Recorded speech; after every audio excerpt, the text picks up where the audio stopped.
Хай, өглөөний хүрээлтээ авъя. Хүүгээ хичээлийн цаг болчлоо. Босоорой гэсэн чи босхгүй байна уу? Ойрд гадаа хүтэн болцсон чи гэрт бас жоохон сэрүүхэн болцсон. Тэгээд дулаан хүнжилнөөс сугарч гарч ирэх.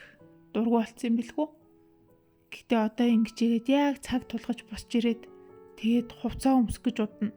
Цайгаа уух гэж удна. Нүур гараа авах гэж удна. За тэгээд энэ гурвыг би шахаж хаартаж түргэл гэж хэлсний дараа удаан хөдлөө давил хүүгээ чанга дуугаар загнаж үйлүүлнэ. Ер нь манай төглөө болгон болдог асуудал. Хүүд ийм жижиг сэрүүлэгтэй цаг авсан. Одоо гоё. Дахиж өөртөө сэрэх шаардлагагүй боллоо. Сэрүүлэх нь хажууд нь дуурал байгаа таг. Тэгэд босгүйгээд яхав. Ер нь сэрүүлэгтэй цаг бол ер нь хэрэгтэй. Ер нь бол нам сэрэн.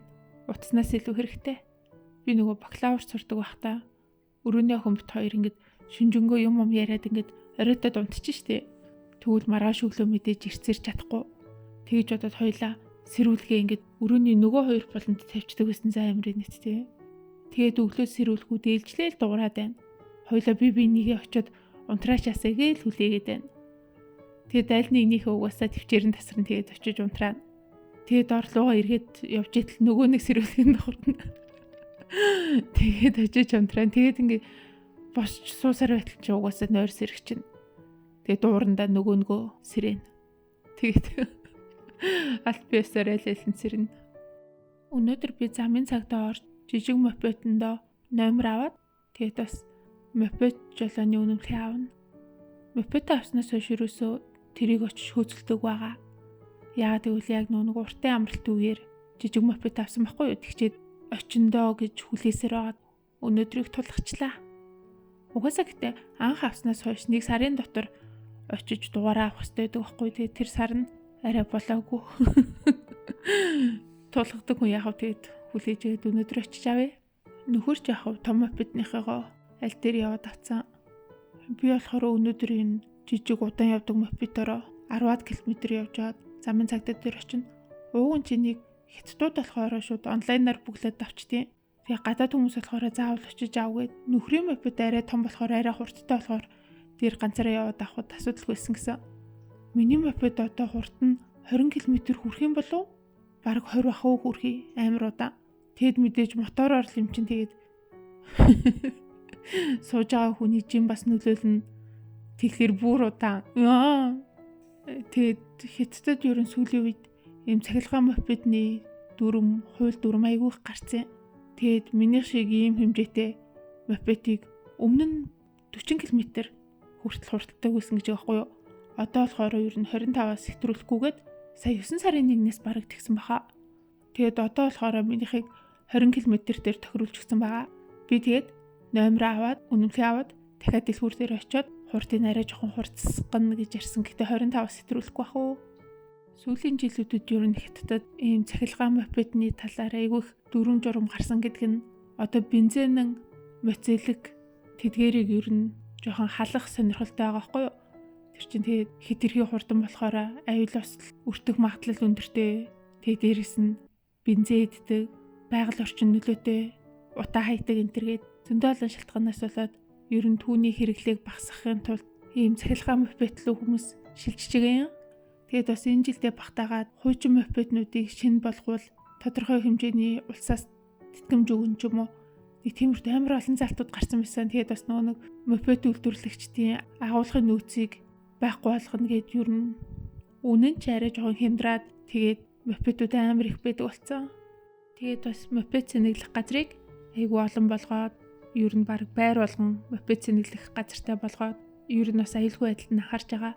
Яагаад гэвэл нэг хэдэн жилийн өмнө нэг хүн мопед аваад ингээд лифтэнд орсон чинь лифтэн дотор одоо температурын нөлөөгөөс юм хашаа мопедийн шууд моторын шатаа заа бараг дэлбэрэлт үсээд амар аюултай юмнууд хийгээд болж байна. Тэгээ тэрнээс хойш ерөөсөө мопедийг орцлоо оруулахгүй гэрийн залгуураар залгуулахгүй зөвхөн яг аль биесны цэнгэлдэг газар цэнгэлж ийн гэдэг заалт гараа тэгээд ер нь цэнгэлдэг газар бол айгүй олон болсон. Хаасайгүй л анзаараад байхад бараг л байр болгоны гадаа шахуу мопед цэнгэлдэг юм газар байдаг болсон мөлий.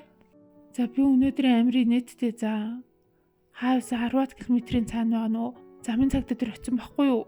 Жижиг мопедтэй Удаан явуулан очиж байгаа баг 30-40 минут.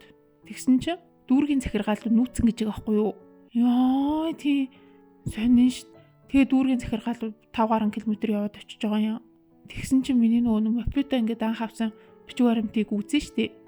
Тэгчээд наадхан нэрээ чи англиар нэрээ өчсөн байна гэж байхгүй юу? Угаасаа би нөгөө гадаад паспортныхаа нэрээр удаа англиар л өчсөн. Тийм болохоор системд англиар ингэж бүртгэхгүй байна. Чи хятад нэрээрээ бичээд авчиргээд за тэгээ хятад нэрээр бичээд өгөлдөө гэдгсэн чинь үгүй заавал энэ худалдаж авсан биелэн дээрээ хятад нэрээрээ болгуулах ёстой байсан. Одоо дэлгүүрлөгөө буцаж яваад хятад болгоод аваад иргээд за. Ёо ямар азгүй юм. Угаасаа нөхрөөс болж байгаа. Дээр намайг энэ мопедыг авах чахад тэр дэлгүүрийн хүн нь хятад нэрээ хийчих гээд гисэн чинь нөхөр тэгэхээр чин паспортаас нь зурчдсан юм шүү. Англи нэрээр нь хийн гингүүтээ миний нэрийг ингээд англи төсгээр бичээд оруулсан байсан байхгүй юу? Тэгэд биел нь угаасаа тэгээд англиар гараад ирсэн. Тэгээ би буцаал 10 км удаа мопедороо яваад тэгээд дэлгүүрийн хүнээс гуугаад нэрээ солиулчаад буцаж дүүргийн захиргаал руу очиод тэгсэн чинь намайг энэ мопедо одоо үзлэгт оруулгээд тэгээд мотороо гаргаад иргээд өгнө шүү дээ. Тэгээд би юу мотор хаана байгаа яаж гарах юм гэсэн чинь үгүй чи өөрөө л унж ирэл тэгэл үзлэгт оруулаад унж чадна гэл аваад ирсэн байж одоо тэгээд өөрөө л мэдээч тийгээд яаж яхад тэгж шалгадаг хүн нь надаасаа өөрцгүй амтан за юу ч мэдгүй би тэг яаж яхад тийм мотор сатор тийм захилгын юмнаас амар айдаг. Тэгээд нөхөртөө видео колл хийжээ. Тэгээд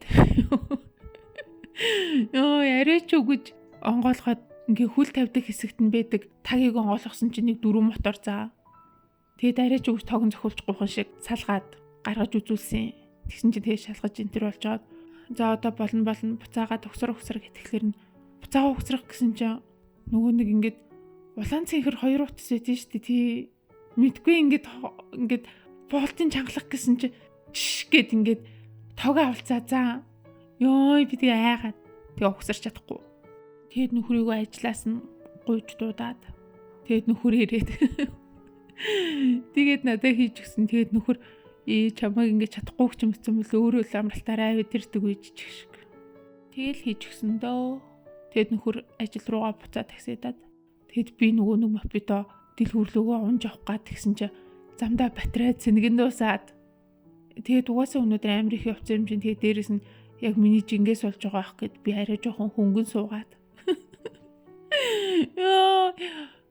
мопедныхон батарейг тусах гундуулд одоо турхаас гэж юу.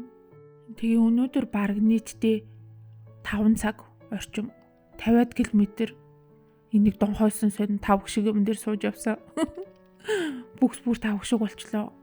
Фитнес орж хэлбэрт нь оруулъя гэж юу. За бай.